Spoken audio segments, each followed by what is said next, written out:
안녕하세요, 개미입니다. 이번 테스트 서버에 이상한 아저씨가 등장했죠. 바로 발크가 새롭게 부활시킨 또 다른 생명체, 바로 퍼시 박사입니다. 박사는 아직 테스트 서버에서 조정 중인 감시자지만 그 모습이 너무나도 충격적이라 유저들 사이에서 굉장히 말이 많은 감시자인데요. 생존자를 때려눕히고 의자에 앉히는 개념이 아예 존재하지 않으며 무조건 쓰러뜨리기만 해서 지렁이 플레이를 해야 합니다. 직선적으로 빠르게 돌진하는 스킬을 가지고 있어 기동성에 있어서는 좋은 모습을 보이고 있는 것 같지만 공격과 이동 속도가 매우 느린 감시자이기 때문에 장단점이 확실하게 드러나고 있는데요. 거진 무한 뺑뺑이가 가능할 정도로 이동 속도가 느리기 때문에 자칫 평타를 잘못 날리면 여러분의 휴대폰도 날아가게 됩니다. 테스업에 공개된 이 특성들이 실제로 본섭에 그대로 적용될지는 의문이지만 새로운 감시에 대한 의문을 풀어드리기 위해 영상을 제작했습니다. 현재 진행되고 있는 공략 시리즈와는 별개로 진행되는 컨텐츠이며 추후 박사가 본섭에 업데이트된다면 해당 공략에서 더 자세히 다뤄보도록 하겠습니다. 테스업 계정을 구할 수 없는 관계로 제어인격 공식 커뮤니티 영상을 분석해 알려드리는 점 양해 부탁드리며 확실히 본섭에 적용된 사항은 아니기 때문에 뉴비분들은 참고 용도로만 봐주시면 감사하겠습니다. 그럼 바로 시작해보도록 하죠. 박사는 게임이 시작됨과 동시에 첫 번째 스킬을 사용할 수 있는데요. 이 스킬은 일직선으로 쭉 나아갈 수 있는 돌진 스킬이며 최대 5개까지 충전, 쿨타임 없이 연속적으로 사용이 가능합니다. 박사가 이 스킬을 사용하면 전방에서 직선 방향으로 일정 거리를 빠르게 대시하게 되는데 이를 이용해 게임을 시작하자마자 생존자 스폰 지역으로 빠르게 이동해 볼 수 있습니다. 이 스킬은 생존자에게 명중하면 데미지를 입힐 수 있으며 타격에 성공하면 공격 딜레이가 걸리고 벽에 부딪히면 캔슬되는 특성을 갖고 있습니다. 박사를 처음 접한 유저들은 굉장히 빠른 속도 때문에 사기적으로 느껴질지 모르지만 광대처럼 자유자재로 방향을 조절할 수 있는 것과는 달리 너무 정직하게 일직선으로만 이동하는데요. 이 때문에 캔슬되는 경우가 굉장히 많고 컨트롤이 까다로우며 구조물이 많은 지역에서는 아예 사용이 불가능할 정도입니다. 또한 기본적으로 이동 속도가 매우 느리며 공격 속도 또한 처참하기 때문에 오로지 첫 번째 돌진 스킬에 의존할 수밖에 없는 감시자다라고 할 수 있겠습니다. 기본적인 평타도 매우 느리지만 차징 평타는 더 가관인데요. 이동도 느리고 공격도 느려 죽겠는데 계속 똥 싸는 소리까지 내서 플레이하는 유저의 뇌를 멈추게 만듭니다. 이런 특성 때문에 뺑뺑이 같은 지역에서는 아주 불리한 모습을 보여주죠. 우선 박사의 기본적인 특징을 살펴보기 전에 박사가 가지는 에너지 시스템에 대해 자세히 알아야 하는데요. 박사는 기본적으로 3가지 상태가 존재합니다. 일반 상태, 분노 상태, 그리고 과부하 상태입니다. 보시다시피 다른 감시자와 달리 화면 하단에 에너지바가 존재하죠. 여기서 0부터 49까지는 일반 상태에 해당하고 50부터 99까지는 분노 상태, 그리고 100은 과부하 상태를 의미합니다.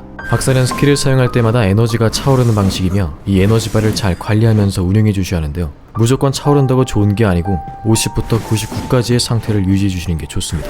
그 이유는 일반과 과부하 상태를 제외하고 이 분노 상태에서는 박사가 버프를 받기 때문인데요. 박사가 이 분노 상태에 돌입하면 손에 파란 기운이 감돌게 되며 평타만으로 내려진 판자를 부술 수 있을 뿐 아니라 공격 모션 도중에 스턴이 걸리지 않습니다. 또한 돌진 스킬과 후반에 말씀드릴 두 번째 스킬 또한 강화가 되죠. 이 분노 상태에서 돌진을 사용하게 되면 돌진이 끝난 뒤 자동으로 공중을 향해 날아오르는데 이때 박사는 또다시 버튼을 클릭해 지면을 내려찍을 수가 있게 됩니다. 생존자 입장에서는 굉장히 위험한 상황인데요. 박사가 분노한 상태에서 돌진에 걸리면 바로 원컷이 나기 때문이죠. 따라서 박사는 이 에너지를 잘 관리해 주셔야 하는데 에너지를 채우는 방법은 공격 스킬을 사용하면 됩니다. 첫 번째 스킬인 돌진을 사용할 때마다 10씩 오르게 되고 두 번째 스킬을 사용할 시에는 20씩 차오르게 되죠. 하지만 과도하게 스킬을 사용해 에너지가 100이 되어 과부하에 걸리면 박사는 디버프에 걸리기 시작합니다. 과부하가 된 순간부터 약 14초 동안 이동 속도가 8% 감소하며 스펠을 포함한 모든 스킬 사용이 금지됩니다. 그리고 14초가 지나 과부하가 끝나면 다시 에너지가 0으로 돌아오는 시스템이죠. 따라서 이 과부하 상태에서는 오로지 뚜벅뚜벅만이 가능하다고 생각하시면 됩니다. 물론 분노 상태의 특징을 그대로 가지고 가기 때문에 평타로 판자를 부술 수도 있고 공격 모션 도중에 스턴이 걸리지도 않겠죠. 정리하자면 박사는 일반 상태에서는 뚜벅, 분노 상태에서는 버프, 과부하 상태에서도 뚜벅, 과부하가 끝나도 또 뚜벅, 이렇게 편하게 생각하시면 됩니다.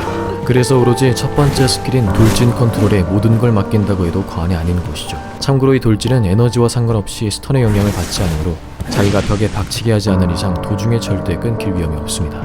박사는 초기에 이 돌진과 기본 공격만으로 추격을 진행해 주셔야 하는데요. 첫 선행에 성공했다면 첫 번째 존재감이 열리게 되며 비로소 두 번째 스킬을 사용할 수 있게 됩니다. 이 두 번째 스킬은 범위 차징 공격이며 길게 눌러 범위를 확장하고 지면을 내리칠 수 있는데요. 지면을 내리칠 때 해당 범위 안에 생존자가 존재했을 경우 그 생존자는 궁중으로 한 번 날아오르는데 데미지가 들어가는 것은 아니고 법무구의 탕백과 같은 기절 용도로 사용됩니다.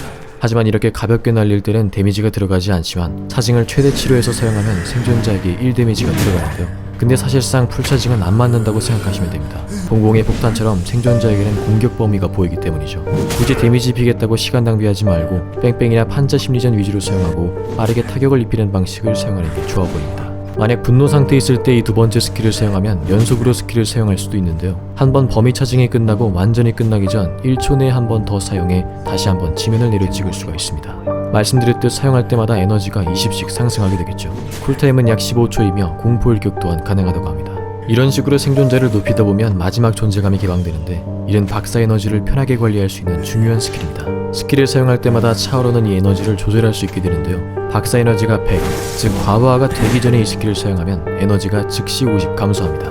따라서 과부하 상태에 진입하지 않고 돌진 스킬을 계속해서 사용할 수 있겠죠. 정확하게 얘기하면 에너지가 50 이상일 때부터 스킬을 사용하면 에너지가 50이 차감되는 방식이며 반대로 에너지가 50 이하일 때 스킬을 사용하면 에너지가 50 증가하게 됩니다. 따라서 박사는 이 조절 스킬을 이용해 최대한 과부하 상태는 피하고 분노 상태를 유지해 나가는 게 좋다는 것이겠죠. 한번 이 스킬을 사용할 때마다 45초의 쿨타임이 걸리게 됩니다. 여기까지가 기본적인 박사의 특징인데요. 하지만 아직 가장 중요한 특징을 말씀드리지 않았습니다. 박사는 의자에 생존자를 앉힐 수가 없습니다. 뭔 소리냐? 라고 하실 수 있는데 박사는 감시의 기본적인 특성을 완전 무시한 채 새로운 게임을 탄생시킵니다. 박사는 생존자를 쓰러뜨리고 아예 들 수가 없기 때문에 오로지 지렁사로만 플레이를 해야 한다는 건데요. 이러한 이유로 박사가 게임에 등장하면 장원의 새로운 규칙이 적용됩니다. 바로 지렁이 파티입니다. 우선 지렁이는 생존자가 2번 맞아 쓰러져 머리 위에 별이 돌아 아무것도 할 수 없는 상태를 의미합니다. 다들 아시겠지만 이 상태에서 죽음까지 기다리려면 굉장한 시간이 소요되죠. 하지만 박사가 생존자를 눕히게 되면 눕힐 때마다 지렁이 게이지가 25% 증가합니다. 처음 기절하면 25%가 찬 채로 게이지가 증가하기 시작하며 두 번째로 쓰러지게 된다면 25%가 추가로 누적되어 게이지가 증가하는 방식이죠. 그리고 기본적으로 기존 속도보다 조금 더 빠르게 게이지가 차오릅니다. 이로써 지렁이로 말라 죽는 시간을 단축시켜버린다는 얘기인데요. 애초에 박사가 게임에 등장하면 의자 구출 개념이 사라져버리므로 생존자들은 구출을 할 이유가 없게 됩니다. 오로지 해독과 치료만이 존재하게 되는데 생존자에게는 지렁이 버프가 적용됩니다. 생존자는 자가 치유를 95%까지만 할 수 있으며 기어가는 속도가 200%로 증가하게 된다고 합니다. 인격중 불구를 찍는다면 인간 거미를 보실 수도 있겠죠. 해독기가 전부 돌아가면 300%까지 증가합니다. 왜 점점 갈수록 게임이 산으로 가는 것 같냐 라고 생각하실 수 있는데요. 정상입니다. 생존자들은 이렇게 쓰러진 생존자를 빠르게 치료하며 온전히 해독에 집중하는 방향으로 게임을 진행하게 됩니다. 만약 생존자가 기절 상태에서 일어나게 되면 감시자인 박사에게 3초간 위치가 노출되는데요. 따라서 박사는 다시 일어난 생존자를 터널링해서 최대한 빠르게 말라 죽일 수 있도록 운영을 해야겠죠. 생존자 기절 게이지가 최대 상한선을 넘고 난 후 일어난 상태라면 이때부터는 절대 기절하시면 안 됩니다. 25%가 추가되는 특성 때문에 쓰러짐과 동시에 바로 즉사하기 때문이죠. 참고로 모든 생존자가 지렁이 상태거나 탈출구가 열린 후에 쓰러지게 되면 지렁이로 말라 죽는 속도가 300% 증가하게 됩니다. 그래서 생존자는 무조건 일어난다고 좋은 게 아니겠죠. 무턱대고 일어나 또 누우면 그만큼 감시하는 이득이기 때문에 최대한 어그로에 특화된 생존자를 플레이하시던지 치료에 능한 의사와 함께 동행하시는 것도 좋아 보입니다. 근데 여기서 생각해보아야 할 점이 있죠. 박사는 생존자를 눕혀도 애초에 들 수가 없기 때문에 출구가 열리면, 즉 아대가 터지면 생존자들은 거의 탈출 확정이란 얘기입니다. 쓰러뜨려도 지렁이 게이지가 남아있다면 빠른 속도로 기어가기만 하면 되기 때문이죠. 감시는 지켜볼 수밖에 없습니다. 이렇듯 박사는 기절시키는 것만으로 플레이가 진행되기 때문에 뉴비들에게는 굉장히 큰 혼란을 줄 것으로 예상되는데요. 거기다가 지렁이 플레이이기 때문에 게임 플레이 시간도 길어지지 않을까 우려가 됩니다. 또한 구출인격인 6시 인격도 필요가 없기 때문에 감시가 박사로 등장하게 되면 해당 게임은 다른 인격 능력으로 대체가 되는 방식으로 업데이트가 될 것 같습니다. 모두 6시를 들었는데 박사가 나오면 무용지물이 되기 때문이죠. 반대로 박사를 예상해 모두 9시를 들었는데 다른 감시가 나와 어리둥절하는 경우도 있을 것 같네요. 이제는 대기실에서부터 심리전에 들어가는 부분인가요? 슈퍼포탈은 지렁이 상태에서도 받을 수 있기 때문에 샤먼과 의사의 활약이 돋보일 수 있을 것 같습니다. 또한 풍선을 들 이유도 없기 때문에 카우보이, 포워드, 공군 같은 구출캐는 묻을 모은다.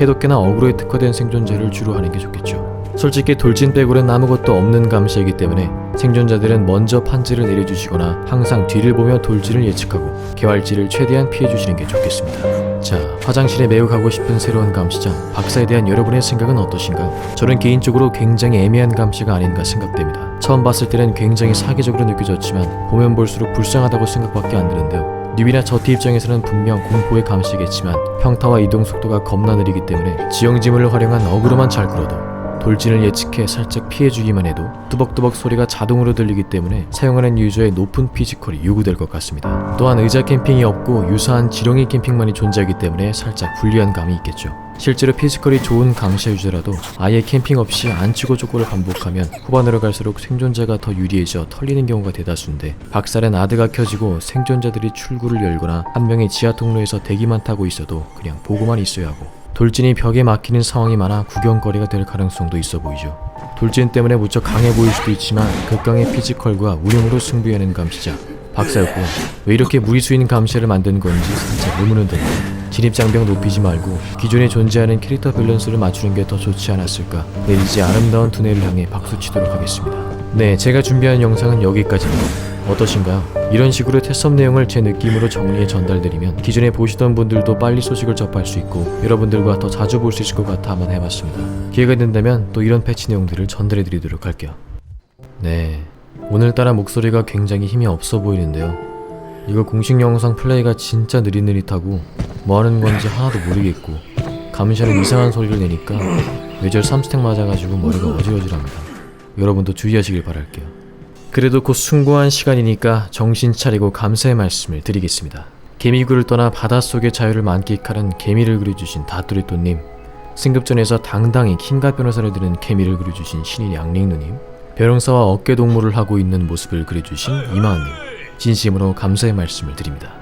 네, 제가 처음으로 테스업 내용 전달을 시도해봤는데요. 웃긴 거는 감시자 패치뿐만 아니라 생존자 조정 패치가 또 존재하죠. 그냥 한 번에 심사숙고해서 제대로 만들어주시면 안 될까. 왜 이렇게 바꾸는지 도저히 이해할 수 없지만 긍정적인 마음으로 여러분과 더 만나라는 내리지의 숨겨진 뜻으로 받아들이겠습니다. 그럼 저는 또 빠른 시일 내에 생존자 내용으로 짧게 찾아뵐게요. 캐릭터 공략을 하면서 만들어보는 거니까 공략을 기다리시는 분들도 섭섭해하지 마시고요. 보너스 영상 느낌으로 생각해주세요. 그럼 오늘도 즐거운 하루 보내시고 하시는 일 잘 되시길 항상 응원하도록 하겠습니다. 예, 그바